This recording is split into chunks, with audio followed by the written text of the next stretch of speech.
Sedangkan 4 bahan dasar terbentuknya alam semesta ini juga menjadi bahan terbentuknya diri kita sebagai makhluk, sebagai manusia yang memiliki jasad.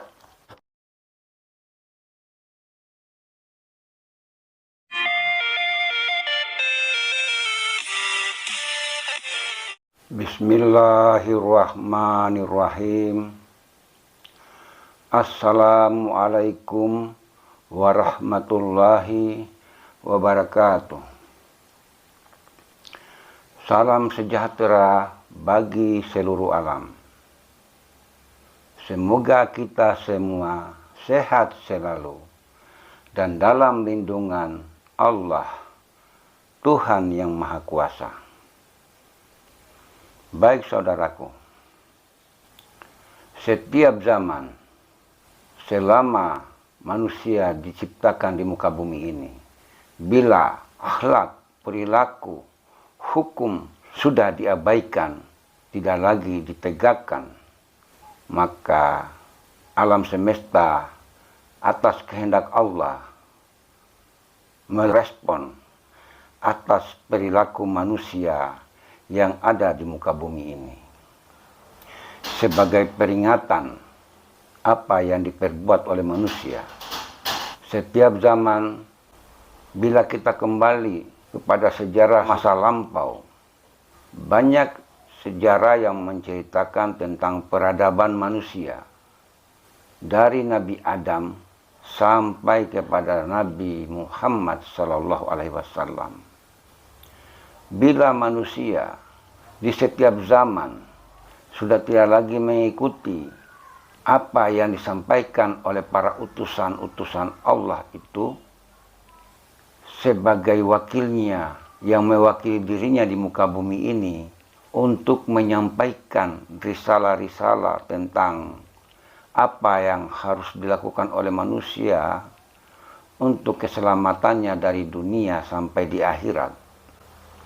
Maka pada saat itu alam dengan berbagai macam bencana dan musibah sebagai peringatan kepada manusia agar manusia kembali kepada jalan yang sebenarnya.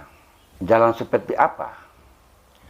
Yang saya maksud di sini seperti jalan yang diridhoi oleh Allah, Tuhan yang Maha Kuasa, seperti saling menghargai, saling menghormati, saling menyayangi satu sama lain, serta beribadah kepada Allah, Tuhan yang Maha Kuasa, sesuai keyakinan masing-masing. Karena apa yang dilakukan manusia itu, bila yang bermanfaat bagi orang lain, maka rahmat itu akan turun dari langit kepada umat manusia.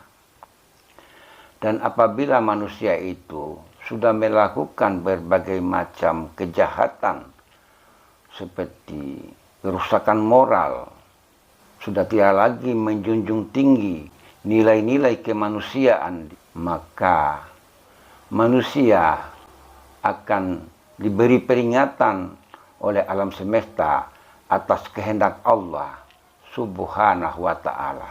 Seperti contoh, adanya gempa bumi, adanya tsunami, gunung meletus, angin puting beliung, banjir bandang, peperangan, dan lain sebagainya. Inilah peringatan sebenarnya saudaraku. Karena Allah itu tidaklah berwujud seperti manusia. Namun keberadaan Allah itu adalah pada hakikatnya keberadaannya berada di dalam ketiadaan. Tentang keberadaan dirinya di dalam ketiadaan ini sangat sulit bisa dicerna oleh akal sehat. Karena di dalam keberadaannya itu ada dirinya, sehingga di permukaan dia seakan-akan tidak nampak. Karena yang nampak di permukaan itu adalah ciptaannya, yang dikatakan sifat atau makhluk.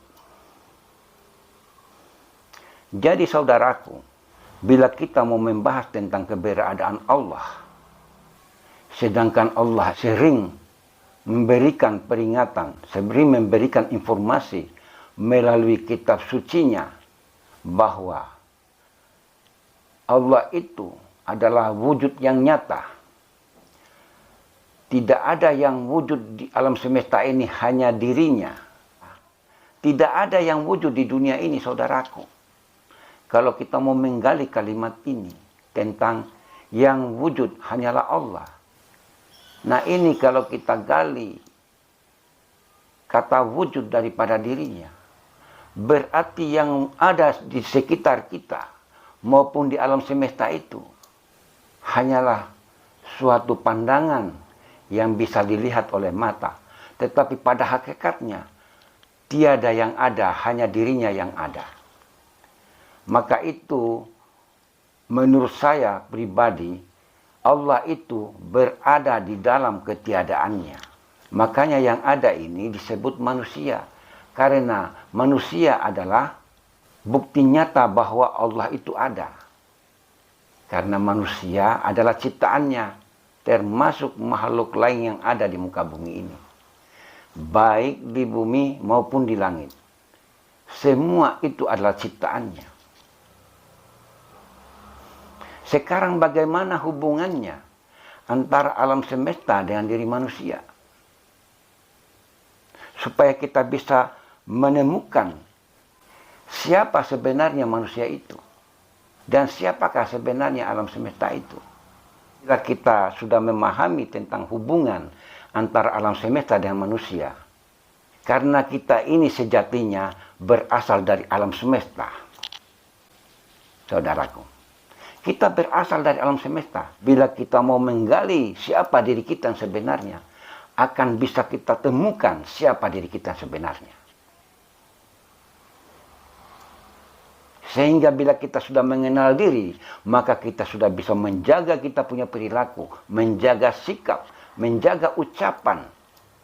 Itu baru dikatakan orang yang sudah mengenal diri. Memang secara teori bisa dijelaskan, bisa dikaji, bisa dijelaskan. Tapi untuk memahami secara hakiki tentang apa yang saya katakan tadi, itu ada orangnya, saudaraku. Makanya di sini sering dikatakan bahwa orang-orang yang mendapat hidayah dan petunjuk itu, mereka selalu dibimbing kepada jalan-jalan yang tidak pernah dilihat oleh mata, tidak pernah didengar oleh telinga. Itu hanya diketahui oleh mereka yang mendapat hidayah.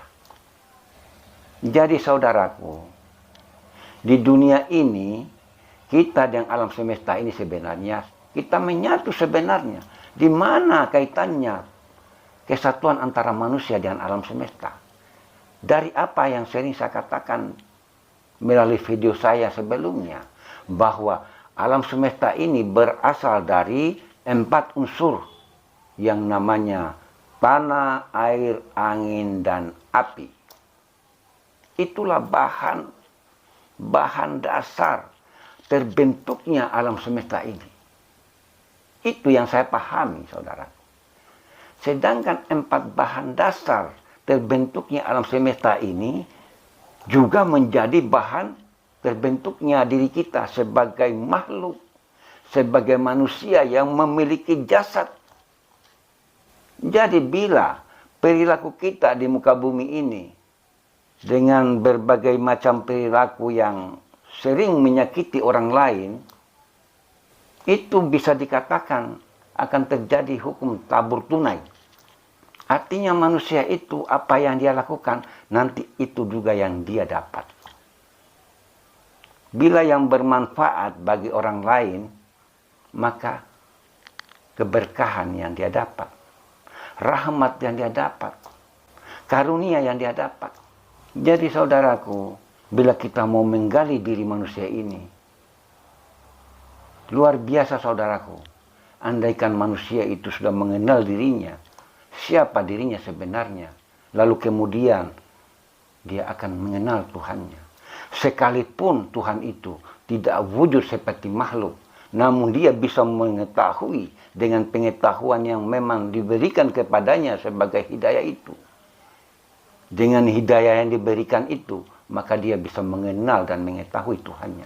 Siapa penciptanya yang disebut Allah Subhanahu wa Ta'ala itu. Kiranya apa yang saya sampaikan bisa diambil manfaat dari pembahasan ini.